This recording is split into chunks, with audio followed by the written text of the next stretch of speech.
Rinjtë na jepet mundësia që të hapim ekspozita, të tregojmë artin dhe talentin ton.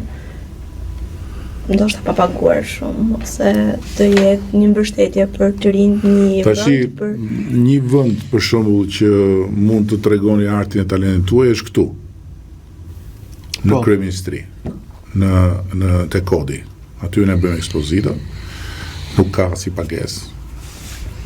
Por nga ana tjetër, kjo është sfida e të gjithë të rinjve kudo në çdo vend. Gjetja e hapësirave, krijimi i hapësirave alternative, ka disa hapësira alternative që janë krijuar, është ajo hapësira që ka bërë Ministria e Kulturës, etj. Kështu nuk është, mendoj unë, krejt pa gjë, por sigurisht që duhet të bëjmë në mënyrë të strukturuar më shumë për skenën artistike. Jemi duke bërë, se nuk të thash, duke bërë një qendër kulturore, të për art dhe për kulturë dhe për rinin në Petrel, në një ish repart ushtarak, shumë projekt i bukur. Besoj të ambarëm shpejt. Dhe edhe aty do jetë mundësia për të bërë ekspozita. Do të kisha dëshirë që nga ju, përveç se unë që të dëgjoja një këshill të mirë, por edhe artistë të tjerë që studiojnë artin figurativ ose i kanë mbaruar studimet, se çfarë duhet bëjë një artist për të rritur shumë nga ana profesionale në fushën e pikturës. Duke qenë se i dhe i fushës dhe studimet. Kjo është pyetje e $1 milion, po ajo që mund të them unë, shkurt, është që Dora duhet të punoj në mënyrë të vazhdueshme dhe të fitoj aftësinë e pa prapakthyer për t'ju përgjigjur kërkesës së syrit. Flasim për pikturën këtu apo jo? S'm pyet për pikturën.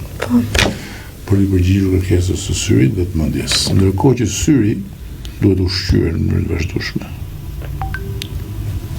me shumë imazhe, duhet ndjekur të tjera, duhet parë, syri do ushqim në vetë.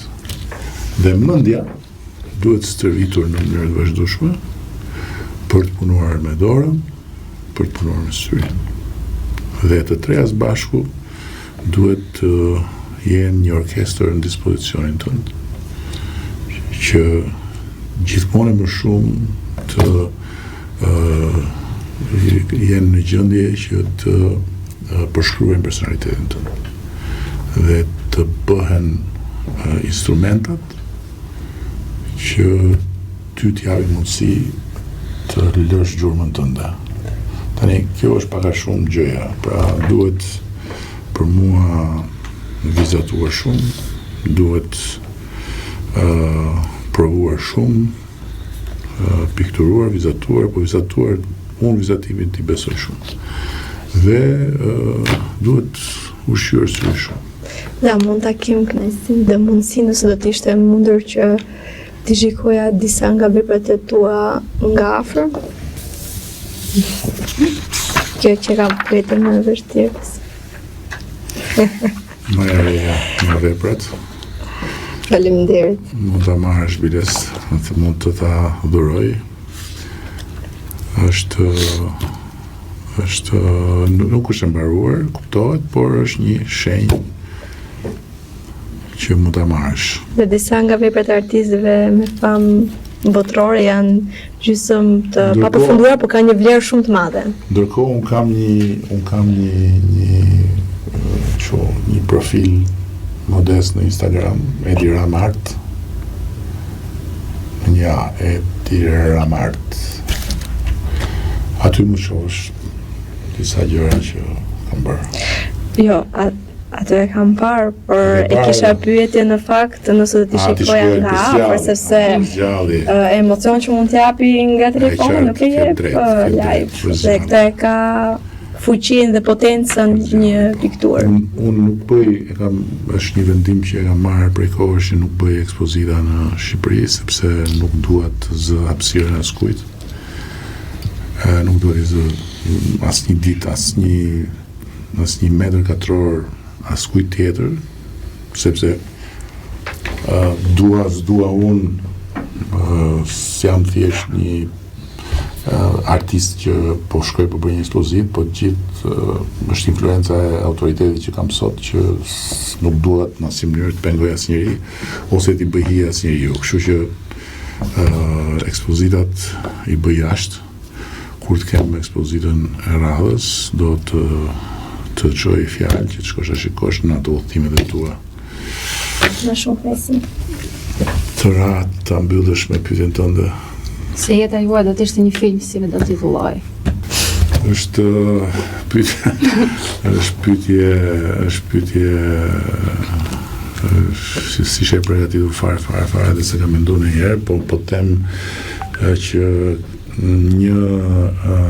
një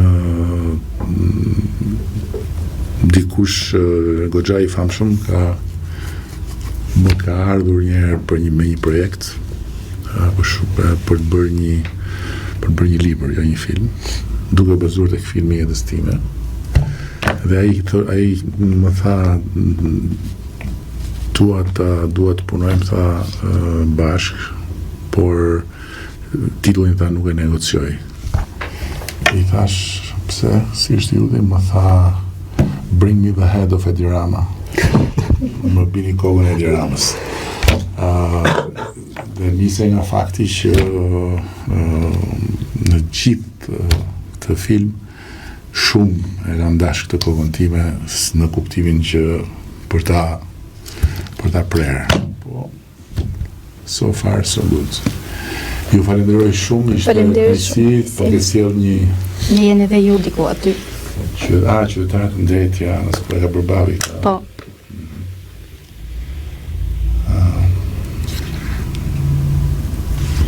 Po, ja dhe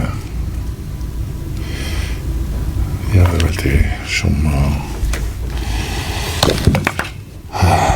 faleminderit se kisha parë të libër të më drejtën. Se kisha parë të libër. Unë jam këtu si kryetar bashkie. Shumë faleminderit. Këta ishin 3 artistë të rinj që u bashkuan sot në këtë podcast me historitë, ëndrat, shpresat, punët, përpjekjet dhe dëshirën e tyre të madhe që të bëjnë çfarë kanë për të bërë, por pa lëvizur nga baza e tyre e luftës që është Shqipëria.